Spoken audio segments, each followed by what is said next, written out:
Assalamualaikum warahmatullahi wabarakatuh. Kembali lagi ke channel YouTube saya. Hari ini saya akan membahas bagaimana sih siklus sistem perpajakan di Indonesia. Yang pertama, wajib pajak harus memiliki NPWP. NPWP adalah nomor pokok wajib pajak. Berdasarkan Undang-Undang Nomor 7 Tahun 2021 tentang KUP Pasal 1 Ayat 6, dijelaskan NPWP adalah nomor yang diberikan kepada wajib pajak sebagai sarana administrasi perpajakan. Nah, itu dipergunakan sebagai tanda pengenal diri atau identitas wajib pajak dalam melaksanakan hak dan kewajiban perpajakannya. Setelah wajib pajak mempunyai NPWP, wajib pajak harus melakukan pencatatan atau pembukuan. Berdasarkan Undang-Undang Nomor 7 Tahun 2021 tentang KUP Pasal 1 Ayat 29, dijelaskan pencatatan atau pembukuan adalah suatu proses yang dilakukan secara teratur untuk mengumpulkan data dan informasi keuangan. Pencatatan atau pembukuan tersebut dilakukan sebagai dasar perhitungan atas PPh terutang. Siklus berikutnya, wajib pajak harus melakukan pembayaran atau penyetoran. Berdasarkan Undang-Undang Nomor 7 Tahun 2021 tentang KUP Pasal 1 Ayat 10, dijelaskan, pajak yang terutang harus dibayar pada suatu saat, dalam masa pajak, dalam tahun pajak, atau dalam bagian tahun pajak. Lalu dalam Undang-Undang Nomor 7 Tahun 2021 KUP Pasal 9 Ayat 1, dijelaskan, jatuh tempo pembayaran atau penyetoran pajak yang terhutang untuk suatu saat atau masa pajak paling lama 15 hari setelah saat terhutangnya pajak atau berakhirnya masa pajak.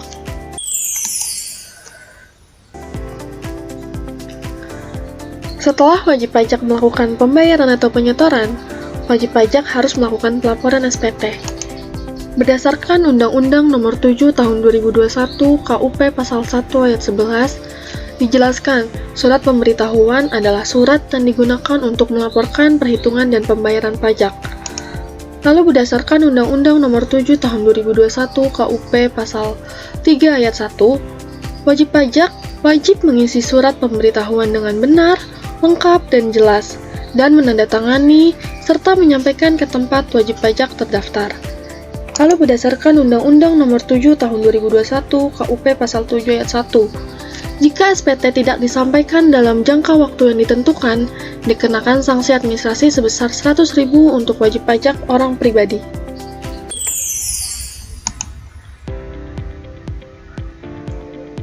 Setelah wajib pajak melakukan pelaporan pajak atau SPT, maka pihak DJP dapat melakukan penelitian, pemeriksaan, dan penyidikan. Yang pertama yang akan kita bahas adalah penelitian. Menurut Undang-Undang Nomor 7 Tahun 2021 Pasal 1 Ayat 30 dijelaskan, penelitian adalah serangkaian kegiatan yang dilakukan untuk menilai kelengkapan pengisian SPT. Lalu yang kedua adalah pemeriksaan.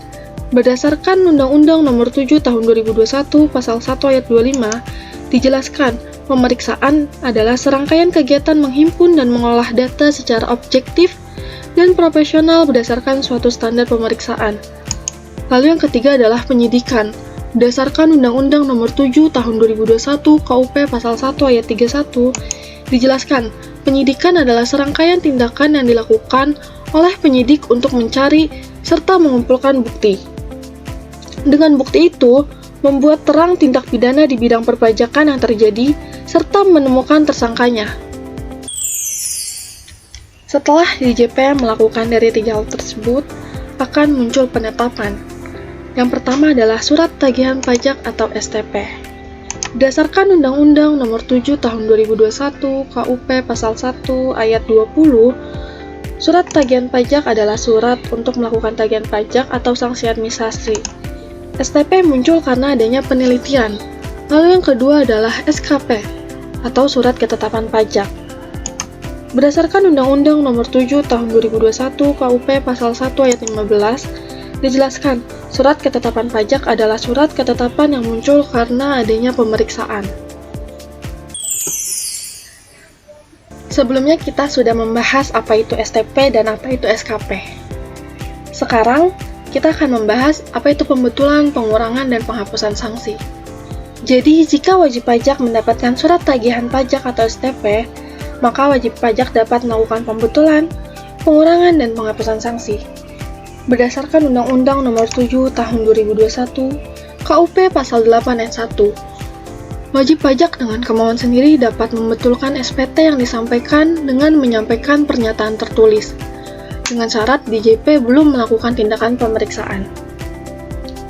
Lalu berdasarkan Undang-Undang Nomor 7 Tahun 2021 KUP Pasal 8 Ayat 4 dijelaskan, diperbolehkan wajib pajak mengungkapkan kebenaran SPT asalkan DJP belum menyerahkan surat pemberitahuan hasil pemeriksaan atau SPHP. Lalu yang berikutnya kita akan membahas apa itu keberatan. Jadi, jika wajib pajak mendapatkan surat ketetapan pajak atau SKP, maka wajib pajak dapat mengajukan keberatan. Keberatan berdasarkan Undang-Undang Nomor 7 Tahun 2021 KUP Pasal 25 Ayat 1, wajib pajak dapat mengajukan keberatan hanya kepada Direktur Jenderal Pajak atas suatu surat ketetapan pajak kurang bayar, surat ketetapan pajak kurang bayar tambahan, surat ketetapan pajak nihil, surat ketetapan pajak lebih bayar, pemotongan dan pemungutan pajak oleh pihak ketiga. Lalu berdasarkan Undang-Undang Nomor 7 Tahun 2021, KUP Pasal 25 Ayat 9 dijelaskan, dikenakan sanksi administrasi atas keberatan diterima sebagian atau ditolak sebesar 30% dari jumlah pajak berdasarkan keputusan keberatan dikurangi dengan pajak yang disetujui oleh WP dan sudah dibayar. Yang berikutnya adalah banding atau gugatan. Wajib pajak dapat mengajukan banding atau gugatan jika tidak puas dengan hasil keberatan yang dilakukan sebelumnya.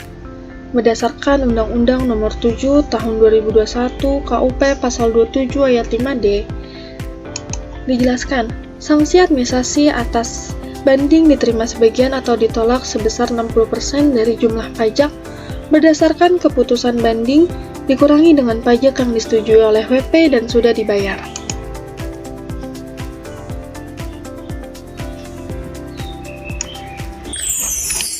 Setelah melakukan banding atau gugatan, maka akan ditinjau kembali berdasarkan Undang-Undang Nomor 7 Tahun 2021 KUP Pasal 27 Ayat 5E. Peninjauan kembali dilaksanakan dan diputuskan oleh pengadilan pajak. Yang berikutnya adalah penagihan. Setelah ditinjau kembali, maka akan ada hasil yaitu restitusi dan penagihan. Yang pertama akan kita bahas adalah penagihan. Berdasarkan Undang-Undang Nomor 7 Tahun 2021 KUP Pasal 18 Ayat 1 dijelaskan, surat tagihan pajak, surat ketetapan pajak kurang bayar, serta surat ketetapan pajak kurang bayar tambahan, dan surat keputusan pembetulan, surat keputusan keberatan, putusan banding, serta putusan peninjauan kembali yang menyebabkan jumlah pajak yang masih harus dibayar bertambah. Jadi jika hasil dari peninjauan kembali adalah kurang bayar, maka kalian akan mendapatkan penagihan.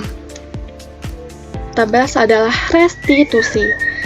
Berdasarkan Undang-Undang Nomor 7 Tahun 2021 KUP Pasal 11 Ayat 1A, dijelaskan, kelebihan pembayaran pajak sebagai akibat adanya surat keputusan keberatan, surat keputusan pembetulan, surat keputusan pengurangan sanksi administrasi, surat keputusan penghapusan sanksi administrasi, surat keputusan pengurangan ketetapan pajak, surat keputusan pembatalan ketetapan pajak, dan putusan banding atau putusan peninjauan kembali, serta surat keputusan pemberian imbalan bunga, dapat dikembalikan kepada wajib pajak dengan ketentuan.